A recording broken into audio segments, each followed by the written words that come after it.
It was first built in 1972, and through the years, the Nassau Coliseum has seen some of the greatest moments in sports and entertainment. FiOS1's Kevin VC has more on the Coliseum's history.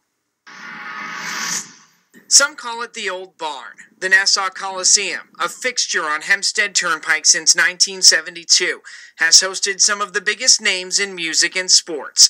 Journalist, professor, and historian Nicholas Hirshon, who wrote the only book that's ever been published about the Coliseum's history, explains how the arena, which was world-class when first constructed, put Long Island on the map. Before Nassau Coliseum, everyone who lived in this area had to go out to Madison Square Garden or somewhere else in the city to see a major event. The project was spearheaded by this man, then Nassau County Executive Ralph Caso, a World War II veteran whose military service might have influenced the building's name, the Nassau Veterans Memorial Coliseum.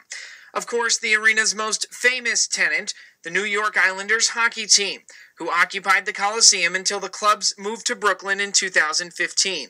The early days were tough for the fledgling franchise, though their fortunes quickly turned around, and in the early 1980s, the Islanders became one of the most dominant dynasties in the history of modern sports, winning 4 straight Stanley Cup titles.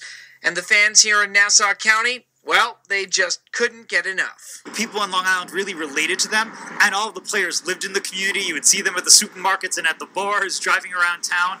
So it was more than just a team that you happened to watch winning. It was one of your own winning, and I think that made it so special. But it wasn't just hockey that drew fans to Uniondale. Some of the top acts in the music business made regular appearances at the Coliseum, including Long Island's very own piano man Billy Joel, the heavy metal mega group Metallica, and pop superstar Madonna, seen here gracing the Coliseum stage in June of 1990. Other sporting events also happened here, including professional wrestling. Not a lot of people know that Nassau Coliseum played a role in WrestleMania 2 in 1986. So Mr. T fought Roddy Piper in a boxing match at Nassau Coliseum in '86. And basketball. In fact, the Coliseum was once the home of the New York Nets, a team that would spend decades in New Jersey and are now based in Brooklyn. Even tennis matches were held under the Coliseum lights. In a recent interview, one of the sport's all-time legends, Billie Jean King, recounts her time in Nassau County and the influence it had on the rest of her life. In '75, I came to play for the New York Sets, and we played at the Nassau Coliseum.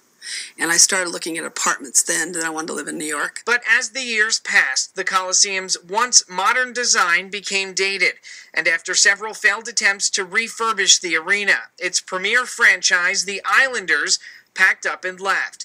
This change, however, signaled opportunity, and soon a $165 million refurbishment was underway, revealing a brand new Nassau Coliseum, a building that's once again a world-class sports and entertainment venue. Now that the arena has finally been renovated, which had been talked about for decades, there is hope that they will start getting all of those headlining acts again, and it'll be great for the residents around here. And now that the Nassau Coliseum is back, a lot of people in the area are wondering if the Islanders will come to play here again.